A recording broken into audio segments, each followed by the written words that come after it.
Hey, what's going on, everyone? This is Hit My Mic. Welcome back to the channel. Excited to bring another video to you. With more time on the horizon, hopefully we can get some more videos on daily. But we'll start with this for now. One topic I want to discuss today is about graded cards. And so I'm going to talk about some of the benefits of why people grade cards, and I'm going to defend them because there's a lot of negativity going around that I've seen in different social media posts, different forums, and comment sections. I guess that's probably my mistake, never go into a comment section, right? But anyways, before I do that, I kind of want to show off some of the things I've picked up recently. Got a raw card. I know I'm a graded card collector, but couldn't pass this up. We got the Squirtle from the promo from, I forgot the name of the box, but it comes with the Charmander, Bulbasaur, Squirtle. So this is a cool pickup. Had to get my boy Hitmonchan, so got another graded card. Got the Gyarados from the Garchomp half deck. This was like too good of a deal to pass up. And then we have a Pokepark promo with Suicune. And then when I get to one of the topics of discussion today, I'm going to show off these two and then why I think grading is important.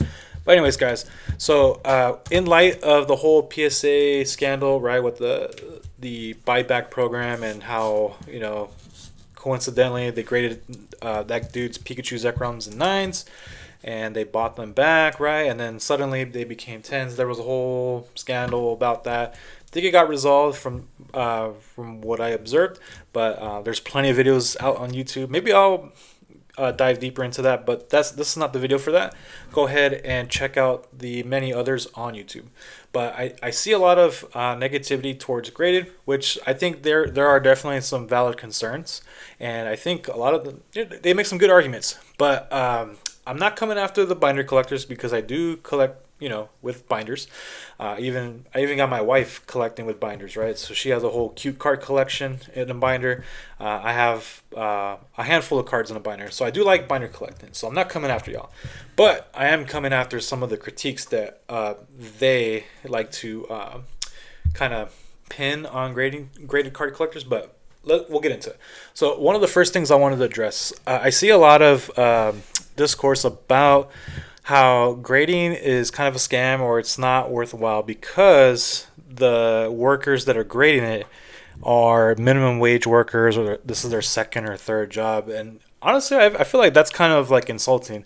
I mean, we're discounting the fact that these people handle, like, I don't know, thousands of cards daily. Maybe I'm off, but the point I'm making is they handle a lot of cards, right? And technically, I would say they handle more cards than maybe you and I, or even some of the biggest collectors in the space do on a consistent basis. So while you might disagree with their judgment, sometimes it's going to happen. Grading's subjective, it's kind of flawed in that way by nature. But to say that you discount their opinions just because they're making minimum wage or close to it seems pretty classist, bro. Like I don't think that's a good argument. So there's plenty of people that make money in that range that are very talented, very intelligent. There's a lot of factors that go into why they're in a certain predicament or in the situation they're in. But to judge people just based on how much they make, it's pretty weird, bro. So do better. So hopefully, I don't see that argument more often, but I'm not surprised if I see it. Anyways, guys, with authenticity. So the other critique is that, oh, they're not really good at catching fakes. Well, actually, they are. They send a lot of cards that they find that are fake. Sometimes stuff gets passed through. Nothing's perfect. So compared to the amount of cards that slip through the cracks, and for those that are actually authentic and they're accurately graded and they're accurately authenticated, that number far outweighs the examples of cards being passed on as fake. But there is that inherent risk, right? If you're buying a slab, you just never know. So that's why you do have to do your due diligence. But generally speaking, I would say grading companies are pretty reliable. So I know that might be a hot take for some people, but that's from my experience and what I believe. So yeah, let me know if you disagree in the comments. Another topic of contention is that they're not really accurate with the condition, which there are some examples like the reverse hollow Mankey that went viral recently that got a PSA 10. It was pretty chewed up, it was pretty beat up, however you want to describe it. It did not deserve a 10. It looked more like a 4 or a 5. However, when I went to go check the cert, it was properly deactivated. So I don't know if PSA reached out to them and took care of it however they wanted to settle it. At least it was deactivated so that cert is no longer active and no longer valid. So obviously this doesn't mean it still can't be sold or whatever, but people will be able to see that it's not a 10 and avoid it. So yeah, you should definitely buy the card, not the grade. But that example is very, very few and far between compared to like the rest of the cards. While maybe there's some margin of error, like some 9s probably could be 10s and vice versa. It's subjective. It is what it is. I know it ticks a lot of people off. It's kind of that song and dance kind of a game, however you want to describe it. You just have to play it. Sometimes it is what it is. And then one reason why I really do like grading, give you this example. So I picked this up on OfferUp in person. So usually, I'm very careful when I buy cards, right? Because if I'm working, I work a pretty tough job. I'm not gonna lie. All that money I earn, put a lot of hard work into it, right? So when I buy stuff, I want it to be, high quality. And so that gets applied to the condition of the cards. I'm a condition snob. I hate that about myself as a collector, but it is what it is. That's what I enjoy. So when I bought this card, banger card, it's awesome. I wanted to grade it as a 10. However, I don't want to take it out of the top loader, but there's like a small little crease that I missed. I don't know if the seller knew about it or I just straight up missed it. They missed it. I'm not going to accuse them of any, ill intent here, but it really bothered me. And so while a binder collector that doesn't grade cards might see me as like, you're pretty wild, Mike. Why would you double down on this card? So I had to get the PSA 10 of it because I just had to get like the best. So I looked it up.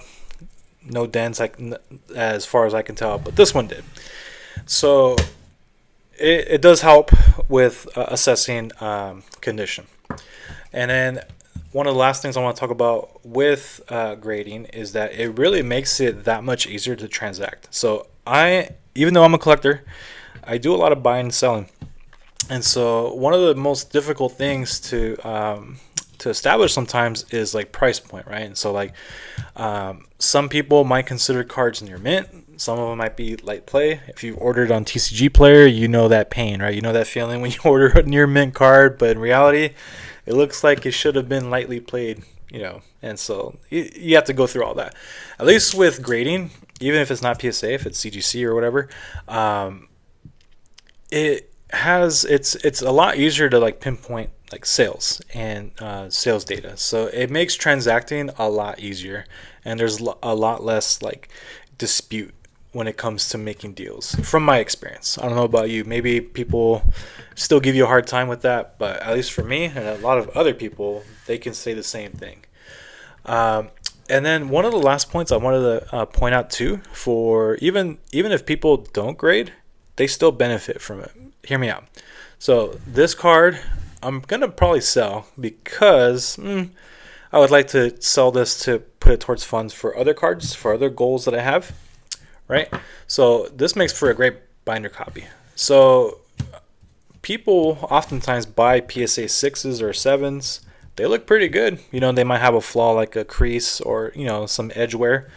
So if the condition really doesn't matter to you, the PSA 6, PSA 7 qualities or copies, that quality makes it so much cheaper, especially for modern cards. So if condition doesn't really matter, then why do you have an issue with grading? It actually benefits you. You can stack up on those PSA 7s and 6s, crack them out, nice looking binder copies. Boom, you save money, everyone's happy. So not sure about that argument. But anyways, guys, this is kind of my defense of graded cards. Go ahead and let me know how you feel in the comment section. If you like this video, please like and subscribe, and I'll catch you guys on the next one. Peace.